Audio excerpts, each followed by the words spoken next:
project number 1, Love and Butterflies.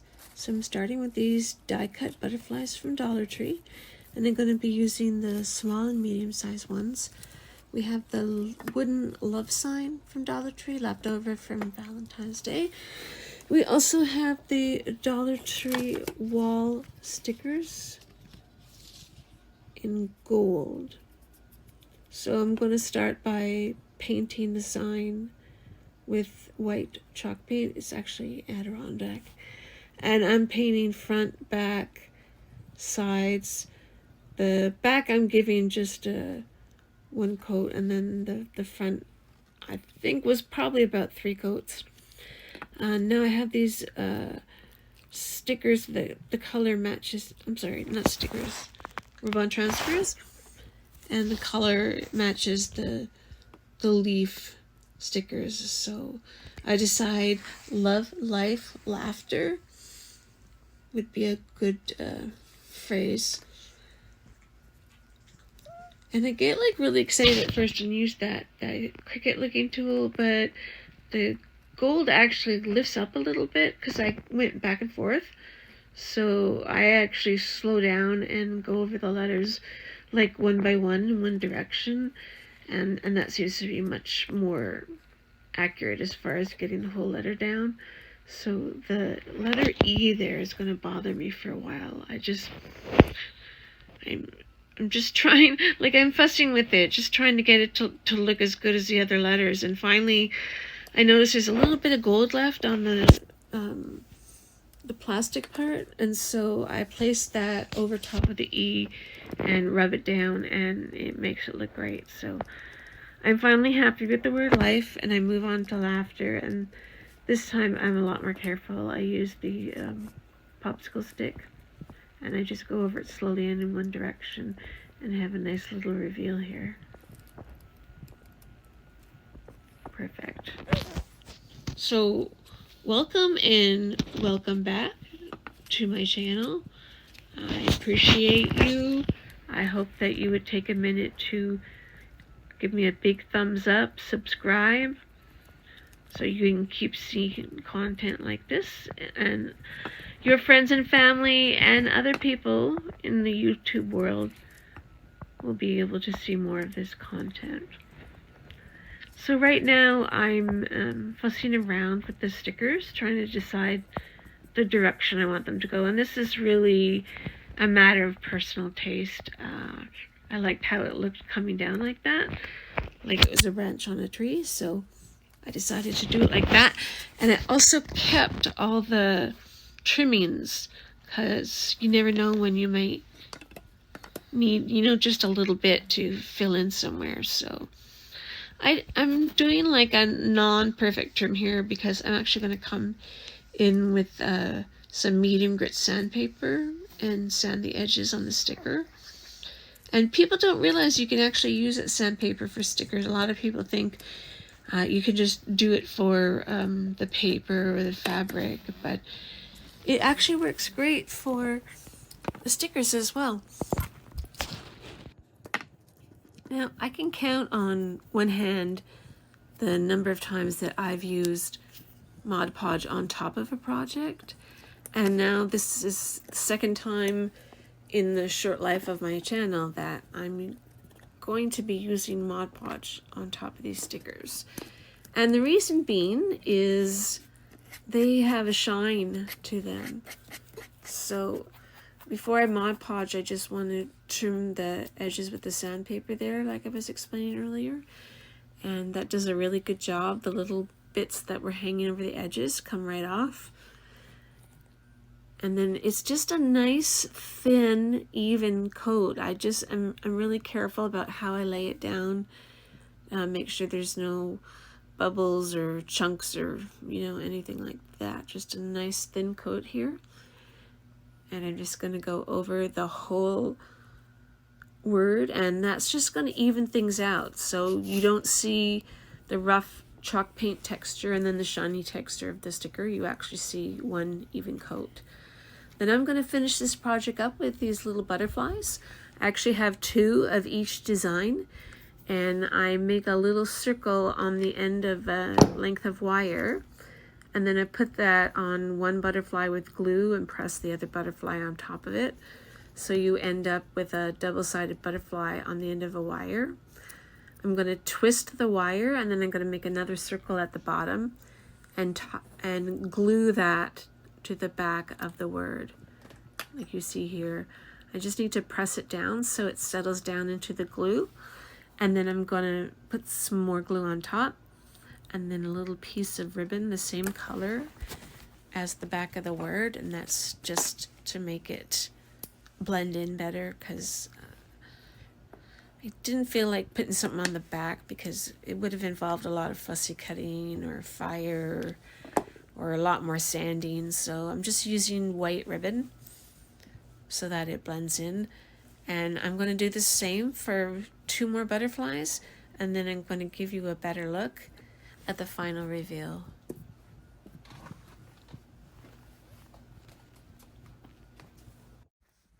So before we get into the next craft, I just want to remind you that this video is part of the Small Creator Sunday playlist. Tiff at Broke Girl Aesthetic hosts this playlist every month, and this month her co-hosts are the Grace Life DIY at the Grace Life 5 and Cindy at Z9 Designs. So show them some love. Click on their channel links that will be in my description box, and click on the playlist link also in my description box. This month's theme is Summer of Love. Let's get on project number 2, Summer Visitor Door Hanger. So this is a quick and easy craft. Dollar Tree sells these house shape picture frames. They actually call them picture frames, and with a little heart in it. And there's actually a magnetic area in the middle there, and the home sign doesn't have anything magnetic on it, so I'm not quite sure what's going on. So I noticed the clothespin stays on it really nice, and so my summer visitor is my little sister, Sharon. So I found this great photo of her enjoying a summer, and I'm going to put it on this door hanger, and then if she comes to visit me, she'll know which room to go in because her name and her picture will be on it. You can also do it with little kids, put their names on, or put some stickers on it maybe, or just put guest on it. I was actually going to put summer fun on it, but the picture was too big. I couldn't fit the letters. So these are Scrabble tiles that I picked up from Amazon, and all I did was hot glue them on, choose my favorite picture, and then sat back and looked at it and thought, you know, it just needs a little bit something. So I looked at the colors, and I looked at the colors in the picture, and I went rooting through my embellishments, and I found this thing of green, like thick green twine that I had got in a lot of mixed twines and strings and things like that. So you'll see me in a minute here drag that out. There we go. And I'm going to use that to make just a quick little border, just like we put rope on the pizza pans. We're going to put a rope on this picture frame, and I just take my time. I don't do the whole thing with glue, like as long as you get the corners, and then if I don't like the way it's laying, or if it's not laying flat enough, I'll put a little bit more glue on it. But a quick little trick for me is to use a square or a tumbling tower block to help the string go around the corner and maintain that corner shape. So I just hold the tumbling tower block there and then pull the string against it and just hold it, and it actually maintains the corner shape and works out pretty good. So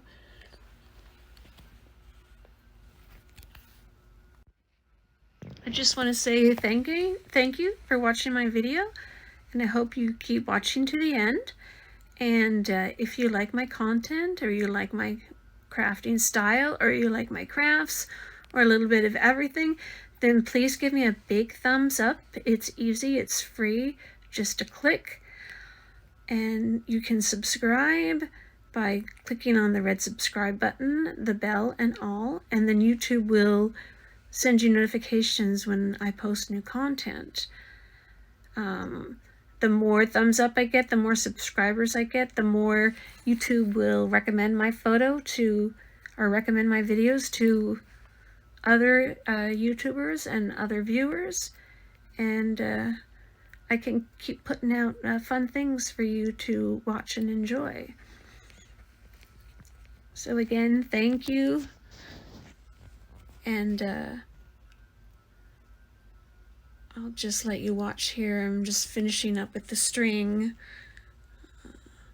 It's probably the hardest part of this video. And I actually got this string because I thought I could use it for macrame, but it's just not a good quality for macrame. Just the texture of the rope, it would be hard on your hands after a while. You'd definitely be getting like rope burns and blisters and things, but it's perfect for something like this, little borders and other crafts. So I'm glad I just kept it. It's like my little rope stash, my little macrame stash.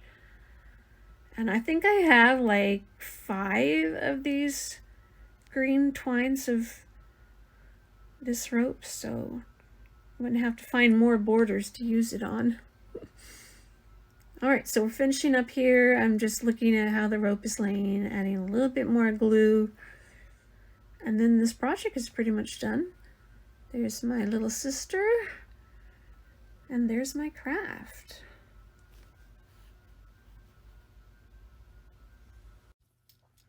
Okay, project number 3, casual center table centerpiece. This is a smaller version of one that I made for our dining room table using spare lumber and crates. This one is using the small boxes from Dollar Tree, this hurricane style vase from Dollar Tree, palette, the small palette woods, and some floral foam. We're just going to go ahead and glue the palettes together to create like a riser for the rest of the project, and I'm going to use wood glue and hot glue, so we get the immediate hold and then we get the long-term hold. I'm also going to do the same on a popsicle stick just to increase the bond with wood glue and hot glue. And give that a few minutes to set up.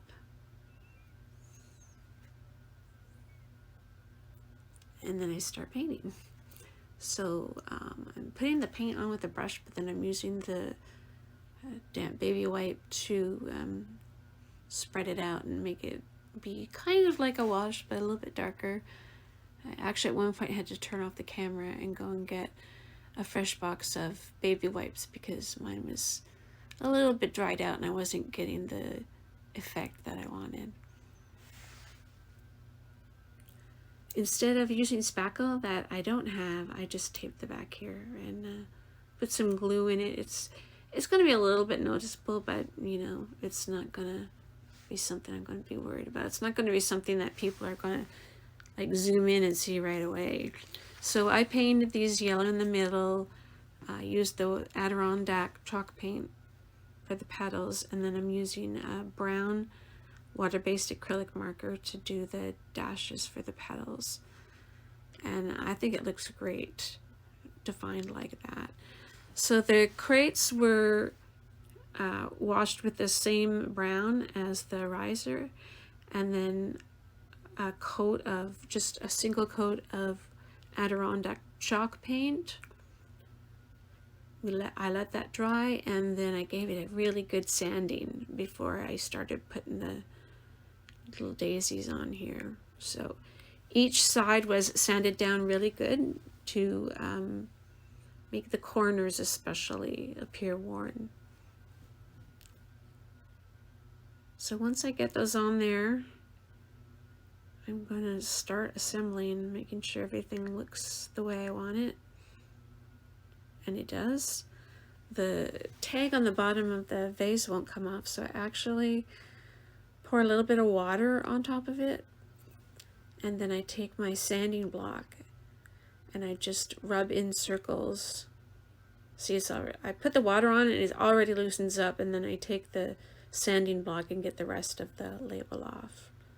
And this is literally like seconds that it takes to get it off.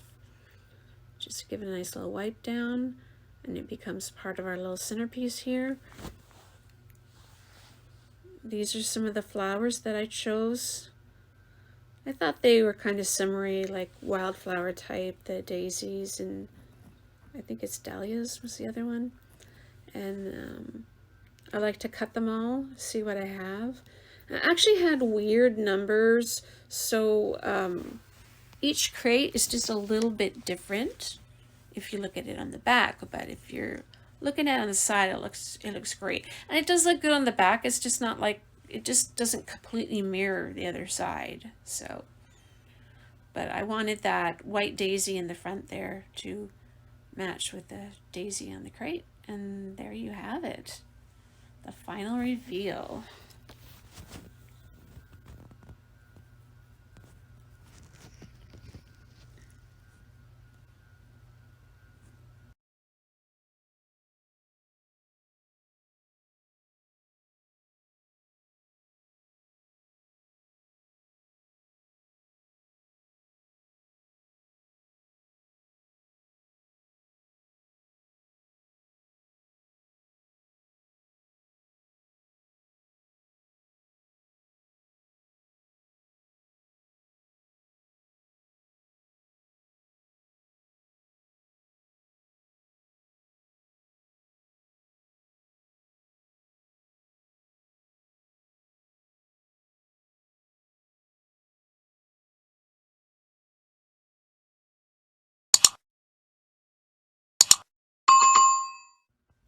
Don't forget to subscribe and give me a big thumbs up. See you soon.